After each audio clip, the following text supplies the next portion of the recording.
আপোনাৰ পৰিয়ালৰ কোনোবা সদস্যই যদি জিঅ' সিম ইউজ কৰে আৰু তেওঁ কাৰ লগত কিমান সময় কথা পাতে, কাৰ লগত মেছেজ কৰে, সেইবোৰ যদি আপোনাৰ নিজৰ মোবাইলত চাব বিচাৰে, তেতিয়াহ'লে আজিৰ ভিডিঅ'টো আপোনাৰ হবে। তো ইয়াৰ বাবে আপোনাৰ এটা জিঅ' সিম থাকিব লাগিব আৰু বাকি প্ৰচেছখিনি মই আপোনালোকক মোবাইল স্ক্ৰীনত দেখুৱাই আছোঁ। তেনেহ'লে বলক আজিৰ ভিডিঅ'টো ষ্টাৰ্ট কৰোঁ। তো ইয়াৰ বাবে আপোনাৰ মাই জিঅ' এপ লাগিব আৰু মাই জিঅ' এপটো প্লে ষ্টৰত গৈ সাৰ্চ কৰিলে আপুনি পাই যাব। তো প্ৰথমতে এই এপটো ইনষ্টল কৰি ল'ব। মই অলৰেডি ইনষ্টল কৰি ৰাখিছোঁ। মই এপটো ওপেন কৰিম। তো আপুনি ইনষ্টল কৰি ল'ব আৰু এপটো ওপেন কৰাৰ পিছত অলপ স্ক্ৰল কৰিলে আপুনি ইয়াতে চাব পাৰিব যে মাই একাউণ্ট বুলি এটা অপশ্যন আছে আৰু তাৰ কাষতে চাব পাৰিব যে সুইচড একাউণ্ট বুলি এটা অপশ্যন আছে। ইয়াতে ক্লিক কৰিব লাগিব। তো ইয়াৰ পৰাই আমি যিটো নম্বৰৰ ষ্টেটমেণ্ট চাব বিচাৰোঁ সেই নম্বৰটো এড কৰিব লাগিব আৰু সেই নম্বৰটো কিন্তু জিঅ' হ'ব লাগিব। তো আপুনি চাব পাৰিব মই দুটা একাউণ্ট এড কৰি ৰাখিছোঁ আৰু ইয়াতে নতুন নম্বৰ এড কৰিবলৈ লিংক নিউ একাউণ্ট ইয়াতে ক্লিক কৰি দিব। ইয়াৰ পিছত মোবাইল নম্বৰ অপশ্যনটোত ক্লিক কৰি দিব। ক্লিক কৰাৰ পিছত আপুনি যাৰ ষ্টেটমেণ্ট চাব বিচাৰে তাৰ নম্বৰটো এণ্টাৰ কৰি দিব। এণ্টাৰ কৰি দিয়াৰ পিছত আপুনি জেনাৰেট OTPত ক্লিক কৰি দিব। ক্লিক কৰিলে সেই নম্বৰটোত এটা OTP যাব আৰু সেই OTPটো ইয়াতে বহুৱাই দিব লাগিব। বহুৱাই দিলে আপোনাৰ মোবাইল নম্বৰৰ লগত সেই মোবাইল নম্বৰটো লিংক হৈ যাব। তাৰপিছত আপুনি সকলো ডিটেইলছ সেই নম্বৰত চাব পাৰিব। মই অলৰেডি দুটা নম্বৰ এড কৰি ৰাখিছোঁ। মই আপোনালোকক দেখুৱাই দিম। তো জাষ্ট সুইচড একাউণ্টত ক্লিক কৰিব। ইয়াতে মই যিকোনো এটা একাউণ্টৰ মানে ডিটেইলছ দেখুৱাই দিম। ইয়াতে চাব পাৰিব 2 নম্বৰৰ লাষ্টত 12 আছে আৰু এই নম্বৰৰ ডিটেইলছ মই আপোনালোকক দেখুৱাই দিম। তো ইয়াতে ক্লিক কৰিলে আপুনি সেইটো নম্বৰৰ সকলো ডিটেইলছ ইয়াতে চাব পাৰিব। তাৰ মোবাইলত কিমান MB আছে, কিমান ভেলিডিটি আছে, কিমান ৰিচাৰ্জ কৰিছিল। তো আপুনি তাৰোপৰি যেটো 3 বাৰ আছে তাতে ক্লিক কৰি দিব। ক্লিক কৰিলে আপুনি ইয়াতে বহুতকেইটা অপশ্যন পাই যাব আৰু তাৰে ভিতৰত মাই ষ্টেটমেণ্ট যেটো অপশ্যন আছে তাতে ক্লিক কৰি দিব।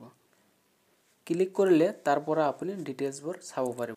তো ইয়াতে আপুনি লাষ্ট 180 ডেজৰ ষ্টেটমেণ্ট চাব পাৰিব। মানে 6 মাহৰ ষ্টেটমেণ্ট চাব পাৰিব আৰু এই 6 মাহৰ ষ্টেটমেণ্ট একেলগে চাব নোৱাৰিব।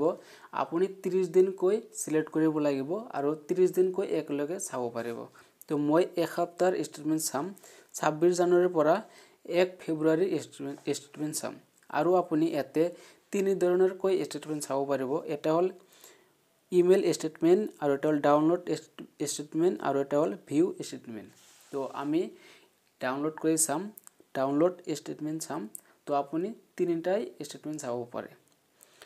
তো ডাউনলোড কৰাৰ পিছত আপোনাৰ মোবাইলত থকা যিকোনো এটা PDF ৰিডাৰ এপৰ সহায়ত আপুনি সেই ষ্টেটমেণ্টটো চাব পাৰিব। তো এইটো PDF ফৰ্মেটত ডাউনলোড হৈ যাব বা আপুনি যদি ইমেইল ষ্টেটমেণ্ট চাব বিচাৰে তো আপুনি ইমেইলত সিলেক্ট কৰি আপুনি সাবমিটত ক্লিক কৰি দিলে আপোনাৰ ইমেইলত পঠাই দিব। তো মই ডাউনলোড ষ্টেটমেণ্ট চাম। ইয়াতে ক্লিক কৰি আপুনি জাষ্ট সাবমিটত ক্লিক কৰি দিব। তো অলপ ৱেইট কৰিব। মই অলৰেডি সাবমিট কৰি দিছোঁ। তো ডাউনলোড হৈ আছে ষ্টেটমেণ্ট। তো আপুনি ইয়াতে চাব পাৰিব যে ডাউনলোড হৈ গৈছে আৰু যিকোনো এটা PDF ৰিডাৰ এপ সিলেক্ট কৰি ল'ব। তো আপুনি চাব পাৰিব মই অলৰেডি সিলেক্ট কৰিলোঁ। তো লোডিং হৈ আছে। তো লোডিং হোৱাৰ পিছত আপুনি ইয়াতে সম্পূৰ্ণ সেই নম্বৰৰ ষ্টেটমেণ্ট চাব পাৰিব আৰু সেই সিমটো কাৰ নামত আছে, কেতিয়া ওপেন কৰিছিল, সকলোবোৰ ডিটেইলছ ইয়াতে চাব পাৰিব আৰু কি কি ডকুমেণ্টছ দি এইটো সিমটো বনোৱা হৈছিল। তো আপুনি স্ক্ৰল ডাউন কৰিলে আপুনি সকলো ডিটেইলছ চাব পাৰিব। ভইচ কল, SMS, ইণ্টাৰনেট ইউজ সকলোবোৰ ডিটেইলছ ইয়াতে চাব পাৰিব। তো ইয়াতে চাব পাৰিব অলপ স্ক্ৰল ডাউন কৰিলে।